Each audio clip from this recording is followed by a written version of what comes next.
The rain had been falling for hours when Ethan found the horse. It was small, skinny, and trembling beside a half-collapsed stable. Its ribs showed through the dull brown coat, and its eyes, once bright maybe, were now lifeless, as if they had already given up. The locals called the horse Dust. "He's useless," they told Ethan. "Can't run, can't pull, can't even stand straight for long." Some said Dust had been injured years ago, left behind when his owner couldn't afford to keep him. Others whispered he simply didn't have it in him. But Ethan saw something else. Maybe it was the stubborn flicker of hope in Dust's tired eyes, or maybe Ethan just saw a reflection of himself, a man trying to start over after losing everything. He offered the owner a few crumpled bills, and by nightfall, Dust was his.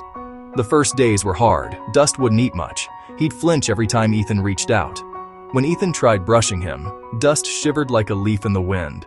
It was as if he expected pain, not kindness. Ethan spent hours just sitting beside him in the stable, talking softly. "You're safe now," he'd whisper.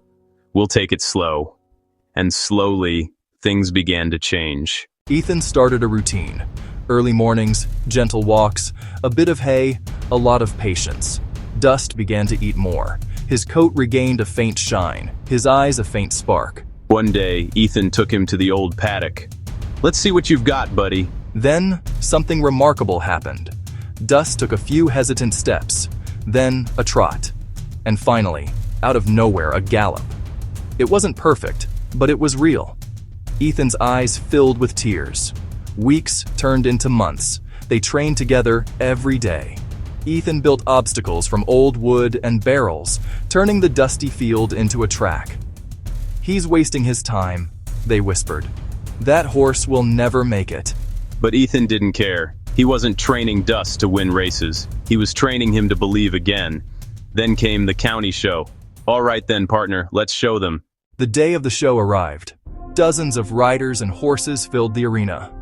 Dust looked small beside them, almost out of place. When their turn came, silence filled the air. Ethan whispered, "You've got this." Dust took off. The first jump, clean.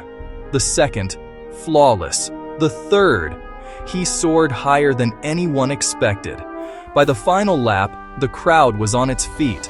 The same people who once called him weak now chanted his name.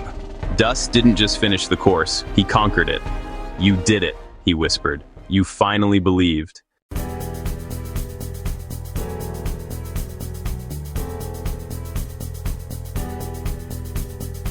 That horse of yours, he's got heart. Haven't seen something like that in years. He just needed someone to believe he could. We all do, son. We all do.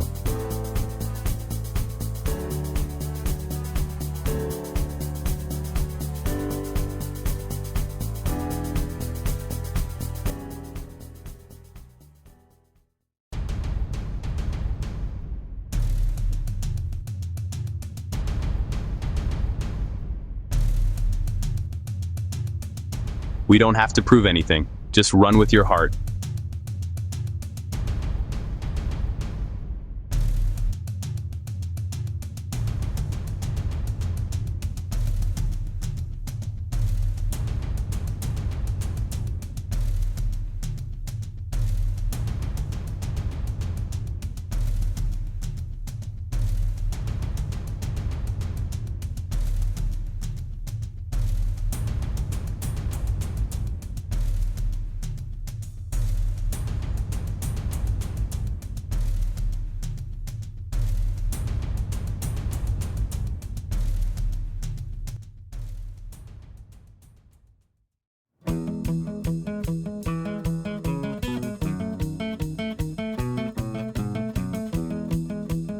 Don't let the world tell you what you can't do.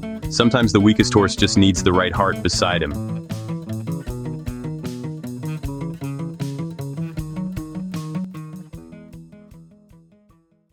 Years passed.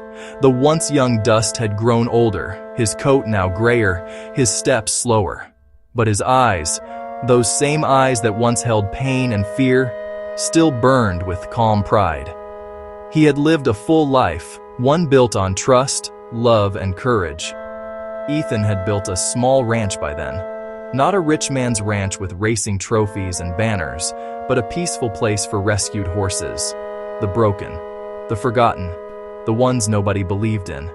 He called it Dust Haven. Every horse that arrived came frightened, some injured, some too scared to even eat. But Ethan always started the same way he did years ago, sitting quietly beside them, whispering, "You're safe now." And always, Dust was there. Even old, he would stand near the newcomers, nudge them gently as if saying, "I've been where you are."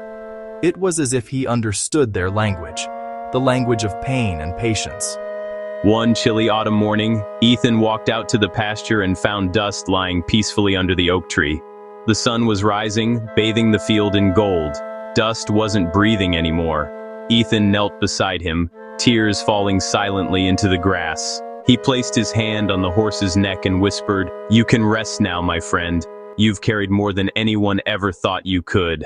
The funeral was simple. A few friends, some townsfolk, and the other horses grazing quietly in the distance. Ethan buried Dust beneath the same oak tree where he had taken his final rest. Dust, the horse that taught the world how to believe again. For days, Ethan couldn't bring himself to train or even step into the barn. The ranch felt empty without the soft sound of Dust's hooves. "Sir," the boy said shyly, "my dad says I can't do anything right. But when I saw Dust's story, I thought maybe I can try again." Ethan knelt, smiling through tears. "You can, son. You just did." That night, as the wind moved through the fields, Ethan felt something warm in his chest, as if Dust was still there, watching over the ranch, proud. Years later, Dust Haven had grown. People from across the country came to adopt, heal, or simply watch the horses that had been saved. And at the entrance stood a bronze statue of Dust, not as a racer, but as a survivor, head held high, mane flowing like the wind. The world didn't believe in him, but he believed in love, and that made all the difference. On his final night, Ethan sat on the porch, looking at the oak tree swaying gently in the moonlight. He smiled, whispered a quiet, "Thank you," and closed his eyes. When morning came, the ranch hands found him sitting peacefully, a soft smile on his face, the sunrise painting the sky in gold. Two souls that once carried each other through pain and hope were finally together again. And from that day on, every rider who came to Dust Haven would say they could feel it. A calm presence in the wind, a whisper near the oak tree. "You're safe now."